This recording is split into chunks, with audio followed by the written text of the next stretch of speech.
Hello మిమ్మల్నే అండి. ఈ మాసంలో దొరికే ఉసిరికాయలతో సులువుగా సంవత్సరం పాటు నిల్వ ఉండే ఉసిరికాయ తురుము పచ్చడి ఎలా చేసుకోవాలో చూపిస్తానండి. వేడి అన్నంలో ఈ పచ్చడి వేసుకొని తింటే చాలా చాలా బావుంటుందండి. అలాగే ఉప్మాలో ఈ పచ్చడి కాంబినేషన్ అయితే అద్దిరిపోతుంది. మాటలుండవింకా. ముందుగా ఈ పచ్చడి కోసం పావు కిలో వరకు ఉసిరికాయలను శుభ్రంగా కడిగి తడి లేకుండా తుడిచి తీసుకోండి. ఇప్పుడు చాకుతో ఉసిరికాయలను ముక్కలుగా కట్ చేసుకోవాలి.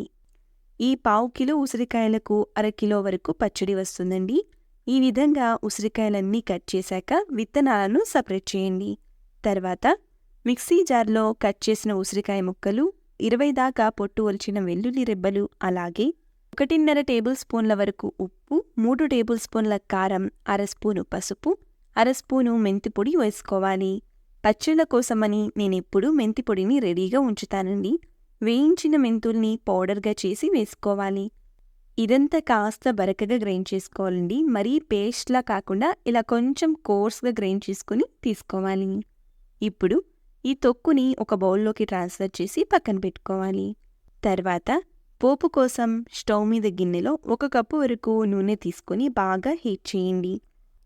అందులో 5-6 వెల్లుల్లి రెబ్బలు, 2 ఎండుమిర్చి ముక్కలు, 1 స్పూను శనగపప్పు, 1 స్పూను ఆవాలు, 1 స్పూను జీలకర్ర వేసి ఫ్రై చేయండి. అలాగే 2 రెమ్మల కరివేపాకు కూడా వేసి, ఇష్టం ఉంటే పావు స్పూన్ వరకు ఇంగువ కూడా వేసి పోపు అంతా ఎర్రగా వేయించాలి. ఇప్పుడు స్టవ్ ఆఫ్ చేసి గ్రైండ్ చేసిన ఉసిరి తొక్కును ఈ పోపులో వేసుకొని అంతా బాగా కలపాలి. నూనెలో ఉన్న వేడికే ఉసిరి తొక్కు చక్కగా మగ్గుతుందండి. అయితే పచ్చడిని పోపులో వేయకముందే రుచి చూసి ఉప్పు లాంటివి అడ్జస్ట్ చేసుకోవాలి. కానీ నేను చెప్పిన కొలతల్లో పచ్చడి చేస్తే పర్ఫెక్ట్ టేస్ట్ వస్తుందండి. మరెందుకు ఆలస్యం? ఇప్పుడు బజారులో ఉసిరికాయలు విరివిగా దొరుకుతున్నాయి కదండి. వెంటనే తెచ్చి పచ్చడి పెట్టేసుకోండి. చాలా రుచిగా ఉంటుంది. టిఫిన్స్లోకైనా, ఉప్మాలోకైనా, అన్నంలో కలుపుకొని తినడానికైనా చాలా అంటే చాలా రుచిగా ఉంటుందండి. చేసుకునే ప్రొసీజర్ కూడా చాలా ఈజీ అండి. ఎంతో సింపుల్గా మరెంతో రుచిగా ఉండే ఉసిరికాయ తొక్కు పచ్చడి మీకు నచ్చితే లైక్ చేయడం మర్చిపోవద్దు. అలాగే మన ఛానల్ని సబ్స్క్రైబ్ చేయండి. Thank you for watching.